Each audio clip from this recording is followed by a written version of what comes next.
Hi అండి అందరికీ కూడా. ఈరోజు మనం నేర్చుకోబోతున్న పాఠ్యాంశం 3వ తరగతి తెలుగు 2వ పాఠ్యాంశం మర్యాద చేద్దాం. ఈ పాఠ్యాంశం వెనకాల మనకి ఈ మాసపు పాట రేలా రేలా అనే పాటను ఇవ్వడం జరిగింది. ఈ మాసపు కథ జింక అనే కథని ఇవ్వడం జరిగింది. నెక్స్ట్ ఈ పాఠ్యాంశాన్ని చూసుకున్నట్లయితే మర్యాద చేద్దాం అనే పాఠ్యాంశం మనకి రచయిత ఎవరనేది ఇవ్వలేదండి.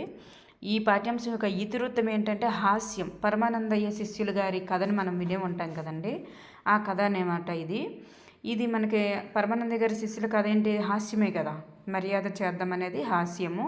ప్రక్రియ ఏంటంటే ఇది ఒక కథ కాబట్టి ప్రక్రియ కథారూపంలో ఉందండి.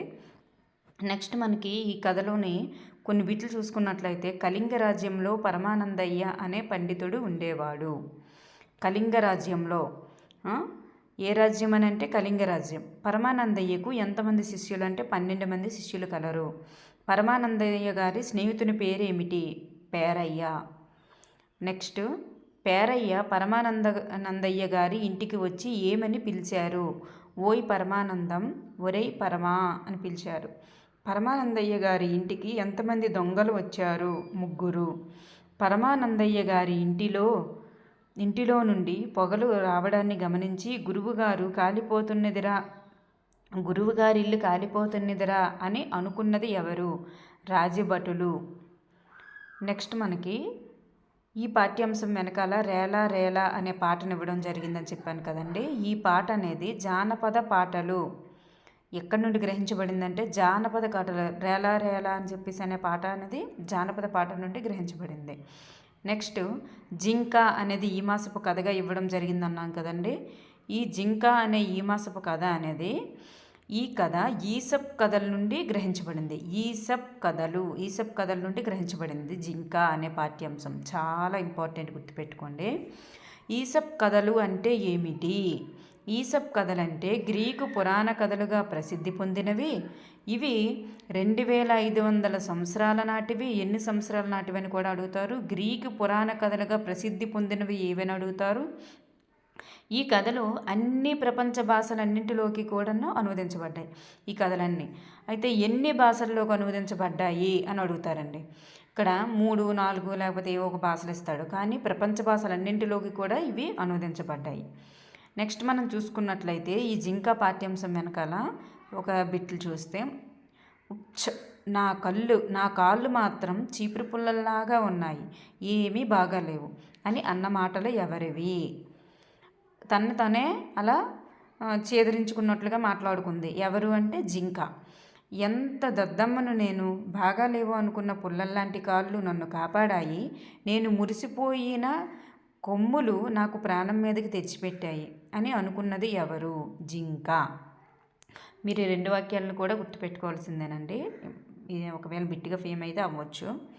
నెక్స్ట్ పరమానందయ్య శిష్యుల గారి గురించి మర్యాద చేద్దాం పాఠ్యాంశం నుంచి కొన్ని బిట్లు మన అదనంగా చూసుకున్నట్లయితే, పరమానందయ్య శిష్యులు గారు ఎలాంటి వారు? పరమానందయ్య శిష్యులు చాలా అమాయకులు. వయసు పెరిగిన వారికి బుద్ధి పెరగలేదు. నెక్స్ట్ పరమానందయ్య శిష్యులకు ఎందుకు కోపం వచ్చింది? పరమానందయ్య శిష్యులు గారు గుడికి వెళ్ళిన సమయంలో పేరయ్య అనే పండితుడు వచ్చి ఒరేయ్ పరమానందం, ఒరేయ్ పరమా అని కేకలు వేశాడు. అది తమ గురువుగారిని ఓయ్ ఒరే అన్నందుకు శిష్యులకు కోపం వచ్చింది. నెక్స్ట్ శిష్యులు పేరయ్యను ఏమి చేశారు? శిష్యులు పేరయ్యను స్తంభానికి కట్టివేశారు. కొట్టడానికి కర్రల కోసం 2 బయటికి వెళ్ళారు. ఎంతమంది బయటికి వెళ్ళారండి? 2 బయటికి వెళ్ళారు. నెక్స్ట్ పరమానందయ్య శిష్యుల గురించి ఏమన్నాడు? పరమానందయ్య తన శిష్యుల గురించి ఏమన్నాడంటే, పరమానందయ్య పేరయ్యతో, పాపం వాళ్ళకి ఏమీ తెలియదు, ఒట్టి అమాయకులు, వాళ్ళని క్షమించు అని పేరయ్యతో తన స్నేహితునితో చెప్పాడనమాట. పరమానందయ్య శిష్యులకు ఏమి చెప్పాడు? పరమానందయ్య శిష్యులకు మన ఇంటికి అతిథులు వస్తే గౌరవించి మర్యాదలు చేయాలి అని చెప్పాడు. నెక్స్ట్ చూసుకున్నట్లయితే దొంగలను చూసి శిష్యులు మిగిలిన వారితో ఏమన్నాడు? దొంగలను చూసి శిష్యుడు, ఒరే పెద్ద మనుషులురా, అతిథి దేవుళ్ళు ఇంటిలోకి దూరు వస్తున్నారు, మర్యాద చేద్దాం అని అన్నాడు. ఈ వాక్యం ఏ పాఠ్యాంశంలోనిది అని కూడా అడగవచ్చు. మనకి ఇలాంటి కొటేషన్స్లో ఉన్నవి కొన్ని ఇంపార్టెంట్గా అనిపిస్తాయండి, గుర్తుపెట్టుకోవాలి. శిష్యులు దొంగలను అతిథి పూజ ఎలా చేశారు? శిష్యులు బిందెలతో నీళ్లు తెచ్చి వాళ్ళ నెత్తిన కుమ్మరించారు. అలంకరించడానికి పసుపు కుంకుమ గంధమా తెచ్చి పూశారు. సాంబ్రాణి తెచ్చి ధూపం వేశారు. పరమానందయ్య ఎందుకు సంతోషించాడు? శిష్యులు అమాయకులైన తన ఇంటిని దోచుకోకుండా కాపాడినందుకు సంతోషించారు. మనకి ఇవి కింద 4 వాక్యాలు ఇచ్చి మర్యాద చేద్దాం పాఠ్యాంశానికి కాని విషయం ఏది, చందన విషయం ఏది అని అడిగే అవకాశం కూడా ఉంటాయి, అందుకే గుర్తుపెట్టుకోవాలి. పరమానందయ్యకు ఎంతమంది శిష్యులు? 12 మంది. పరమానందయ్య స్నేహితుని పేరు ఏమిటి అంటే పేరయ్య. దొంగల్ని గుర్తించి బంధించిన వారెవరు? రాజభటులు. శిష్యులను ఎవరు సన్మానించారు? రాజుగారు. నెక్స్ట్, వారికి వయసు పెరిగినా డ్యాష్ పెరగలేదు, బుద్ధి పెరగలేదు. ఇంటికి అతిథులు వస్తే గౌరవించి డ్యాష్ చేయాలి అంటే మర్యాదలు చేయాలి. దొంగలు ఇంటికి వచ్చి డ్యాష్ వేయడం మొదలుపెట్టారు. కన్నం. చన్నీళ్ళకి దొంగలు డ్యాష్ వణికారు. గజగజ. పసుపు కుంకుమ పడి డ్యాష్ మండాయి. కళ్ళు. ధూపం వేయడం వల్ల ఇల్లంతా డ్యాష్ కమ్మింది. పొగ. పరమానందయ్య డ్యాష్ అమాయకత్వానికి నవ్వుకున్నాడు. శిష్యులు. నెక్స్ట్ మనం అర్థాలు చూసుకున్నట్లయితే, పండితుడు బాగా చదువుకున్నవాడు, అన్నీ తెలిసినవాడు. అమాయకత్వం తెలియని తనం. దంపతులు భార్యాభర్తలు. బిక్క మొహం ఏడుపు మొహం. బావురుమను బోరుమని ఏడవడం. అతిథులు అనుకోకుండా ఇంటికి వచ్చేవారు. గౌరవం మర్యాద గౌరవం. పొరుగురు పక్క ఊరు. అదను అవకాశం. అలికిడి శబ్దం. జనులు ప్రజలు.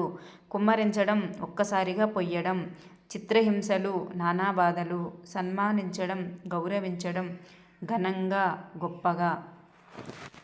ఈ పాఠ్యాంశంలో ఇంతకు మించి గ్రామర్ పార్ట్ కూడా ఏమి ఇవ్వలేదండి. ఇంకా థ్యాంక్ యూ అండి.